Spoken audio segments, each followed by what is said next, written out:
Bismillahirrahmanirrahim. Assalamualaikum warahmatullahi wabarakatuh. Perkenalkan, nama saya Ahmad Faisal dari kelas 12 IPS 1, mata pelajaran sejarah wajib dengan guru pembimbing Bapak Aswin. Puji syukur atas kehadirat Allah Subhanahu wa taala yang mana atas rahmat serta karunia-Nya kita masih bisa berkumpul di sini dalam keadaan sehat walafiat. Salawat serta salam senantiasa kita sanjung-ajungkan pada junjungan kita, suri tauladan kita, idola kita, Nabi besar kita Nabi Muhammad sallallahu alaihi wasallam, yang mana syafaatnya kita nantikan di yaumil akhir kelak. Amin amin ya rabbal alamin. Pada kesempatan kali ini, di sini saya akan membuat video TB9 mengenai kebijakan politik pada masa Orde Lama dengan pokok bahasan kebijakan pemerintah pada masa Orde Lama, sumber belajar, internet dan buku paket, dan tujuan belajar. Saya ingin membuat video TB9 mengenai kebijakan politik pada masa Orla atau Orde Lama. Menurut buku Orde Lama dipimpin oleh Insinyur Soekarno. Orde Lama berlangsung dari tahun 1945 sampai dengan tahun 1968. Pada masa ini terjadi pergantian kabinet diakibatkan karena situasi politik yang tidak stabil. Tercatat ada 7 pergantian kabinet pada masa itu, yaitu antara lain 1 pada tahun 1950 sampai dengan 1951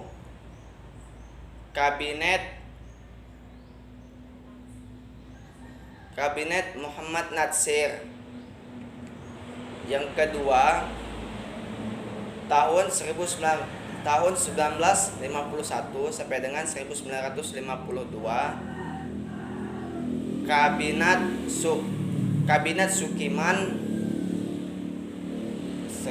Sukiman Suwirjo.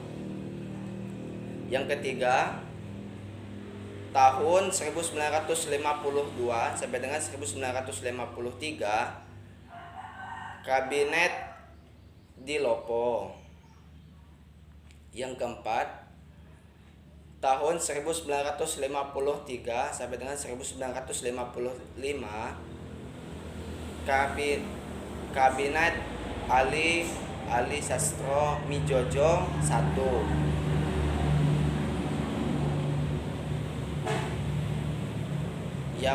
Yang kelima pada tahun 1955 sampai dengan 1956 Kabinet Burhanuddin Harahap. Yang keenam pada tahun 1956 sampai dengan 1957 Kabinet Ali Sastro Mijojo II. Yang ketujuh tahun 1957 sampai dengan 1959 Kabinet Juanda. Masa Orde Lama adalah masa pemerintahan yang dimulai dari proklamasi kemerdekaan 17 Agustus 1945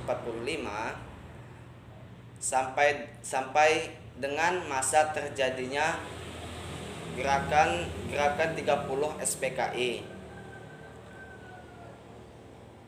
di zaman Orde Lama. Di zaman Orde Lama, partai yang mengikuti pemilu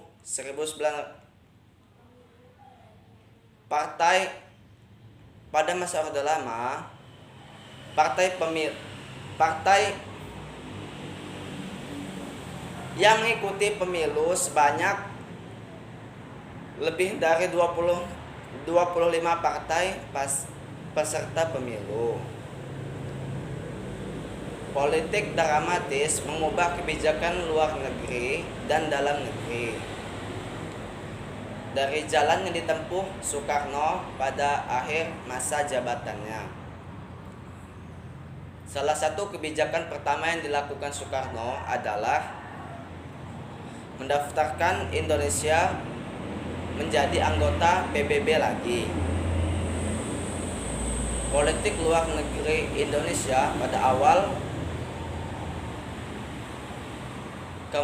kemerdekaan lebih ditujukan untuk mempertahankan kemerdekaan dan mendapatkan pengakuan internasional. Lalu dengan adanya sistem pergantian pemerintahan yang awalnya konstitusi yang awalnya presidensil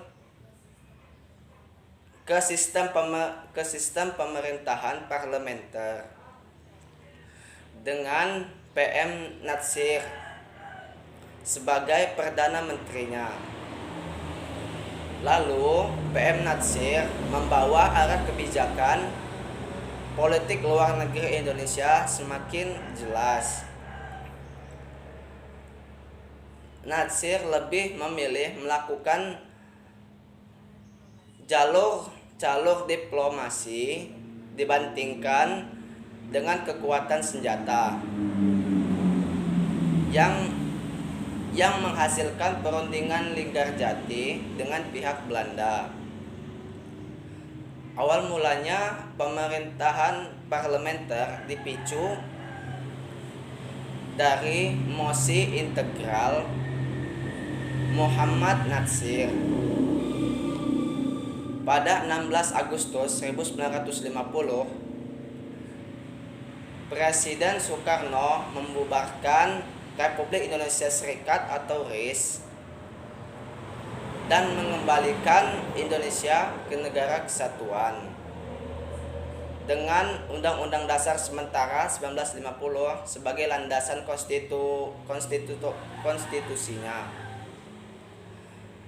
Pada masa ini terjadi beberapa kali pergantian kabinet yang diakibatkan persaingan politik antara koalisi yang berimbas pada politik luar negeri Indonesia. Adalah masalah-masalah yang menyangkut dan keputusan pada politik luar negeri ditarik karena politik dalam negeri,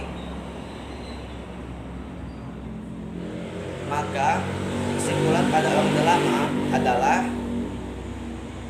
prioritas politik luar negeri dan diplomasi Indonesia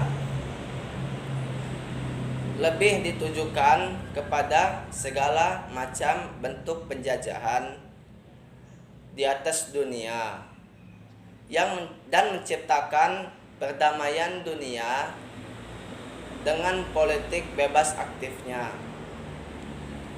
Untuk mewujudkan cita-cita tersebut, pemerintah menerapkan dua taktik,